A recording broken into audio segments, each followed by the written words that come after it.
Bonjour les amis, nous nous retrouvons dans la chapelle de Bévar que vous connaissez pour la plupart. Peut-être que certains d'entre vous, vous ne connaissez pas tel ou tel endroit de la chapelle. Et même ceux qui connaissent bien la chapelle, il y a certains lieux peut-être que vous n'avez pas toujours regardé parce que vous êtes habitués.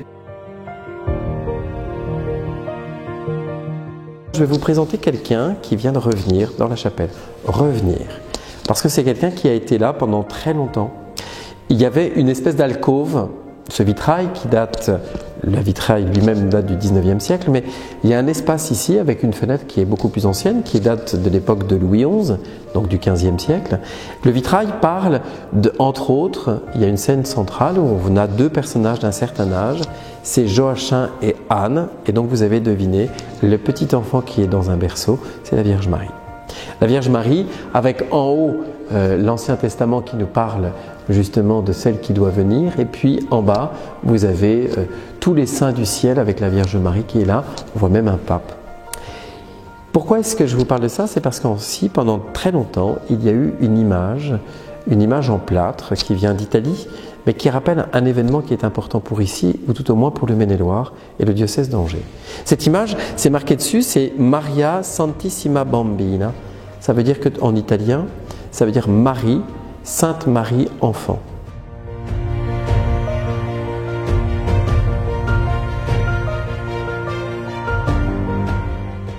Simplement pour nous rappeler qu'on vient vénérer ici, à Bévar, l'image d'une Marie enfant. Elle est emmaillotée, avec de la dentelle très précieuse, avec des perles, avec un bonnet qui peut nous paraître ridicule, simplement pour nous parler, pas de la sainteté de Marie, mais pour nous parler aussi de sa place si particulière, habillée d'une façon comme une reine déjà quand elle est enfant.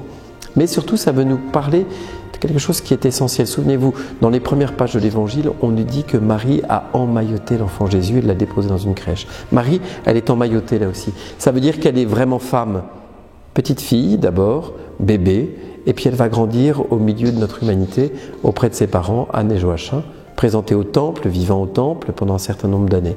Alors ici, en fait, on a remis cette image. Pourquoi remettre cette image? Parce que tout simplement, eh bien, cette image nous parle de Marie, et puis d'un saint qui est venu ici, voilà, très longtemps. Ce saint, c'est Morille. Morille, le petit Maure, qui est le 4e évêque d'Angers, connu. Ce 4e évêque eh bien, est venu mettre ici une image de Marie sur le rocher de Bévar en 431.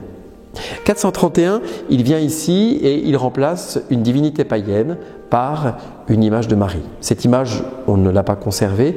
La tradition nous dit que l'image que l'on vénère ici à Bévar, qui est en bois de prunier, a été faite avec la première image. Mais pourquoi cet homme est venu mettre une image de Marie alors que c'est la première fois que l'on a, une des premières fois au monde, où on va installer un sanctuaire ou un oratoire à Marie? C'est parce que cet homme, à 40 km d'ici, Morille, va avoir une apparition. Une apparition qui va changer, bouleverser non seulement sa vie, mais bouleverser aussi l'Église et bouleverser même le calendrier liturgique. Cet homme, il va avoir la vision, une vision de la Vierge Marie qui lui demande, au nom de Jésus, de vénérer sa naissance. Marie demande à ce qu'on vénère sa naissance. Très important, c'était en 430. Et c'est pour ça qu'il y a la fête du 8 septembre, la nativité de la Vierge Marie.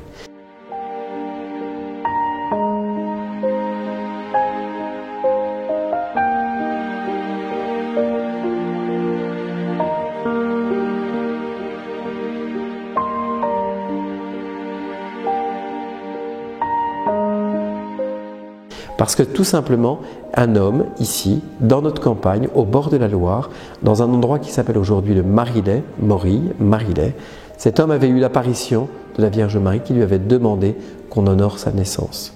Eh bien, là où Morille est passé, on honore la naissance donc de la Vierge Marie.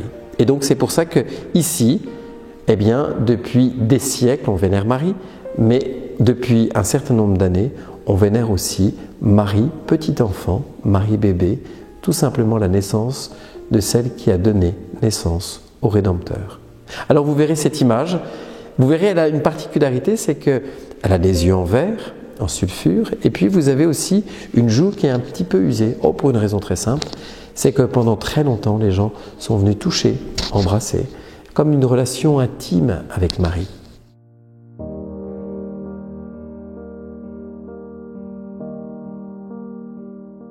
relation avec beaucoup de simplicité, simplement pour nous rappeler, eh bien, pas la virginité de Marie, mais surtout son humanité, la réalité de son humanité. Simplement pour nous dire que Marie a été petit enfant, et on peut voir une statue qui est là juste pour nous la représenter comme telle. Alors, n'hésitez pas à venir à Bévar voir la bambina, comme on l'appelle ici. Elle a retrouvé sa place. Jean, qui habite à la maison, qui est menuisier, nous a fabriqué un meuble pour qu'elle retrouve sa place d'origine, pour pouvoir être l'illustration, eh bien justement, des vitraux qui sont ici et redonner tout son sens. Donc à bientôt, ça vous donne une autre occasion de revenir voir à Bévar, non seulement Notre-Dame, mais aussi la Santissima Bambina. Donc à très bientôt à Bévar.